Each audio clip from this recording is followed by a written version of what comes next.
D'un point de vue neurobiologique, notre cerveau n'aime pas l'incertitude. Prenons un exemple simple.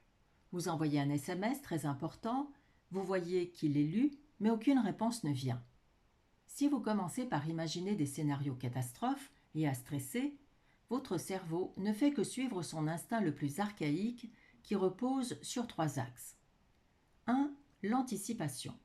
Le cerveau cherche constamment à prévoir le futur pour nous préparer au danger. Pour lui, prévoir équivaut à survivre. Dans notre exemple, ne pas avoir de réponse est perçu par votre cerveau comme un danger potentiel, ce qui déclenche un pic de stress. 2. Le biais de négativité. Pour combler le manque de réponse, votre cerveau va piocher dans vos souvenirs et vos expériences passées pour échafauder des scénarios, qu'il va de préférence imaginer pessimistes, car le cerveau est programmé pour attacher beaucoup plus d'importance aux mauvaises nouvelles.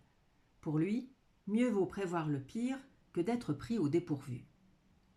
3. L'effet Zeigarnik. Pour le cerveau, ne pas savoir est une tâche inachevée, et il reste focalisé dessus jusqu'à sa résolution, ce qui vous rend dans l'incapacité de penser à autre chose tant que votre SMS reste sans réponse. La menace imaginée par votre cerveau tourne alors en boucle et s'auto-alimente par votre propre stress.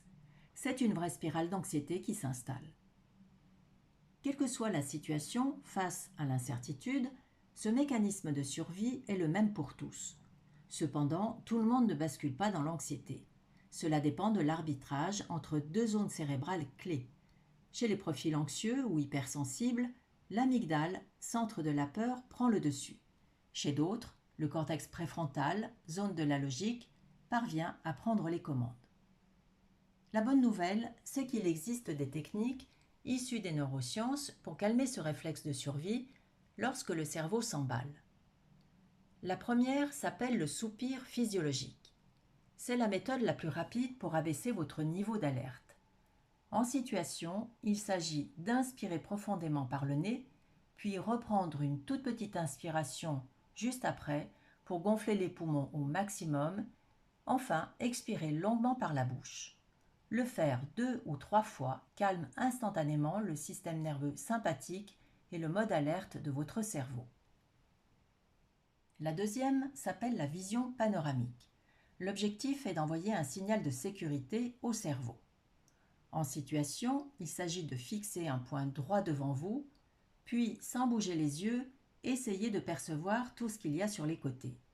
Ensuite, étirez votre attention visuelle le plus largement possible, de gauche à droite, puis de droite à gauche, toujours sans bouger les yeux. Vous passez ainsi d'une vision tunnel à une vision panoramique qui va couper le signal de stress envoyé à votre cerveau. L'incertitude faisant totalement partie de la vie, il est essentiel de comprendre que l'anxiété qu'elle peut générer est un simple outil de vigilance que l'on peut apprendre à apprivoiser plutôt qu'à subir. Je vous remercie d'avoir écouté ce Neuroflash et je vous dis à très bientôt.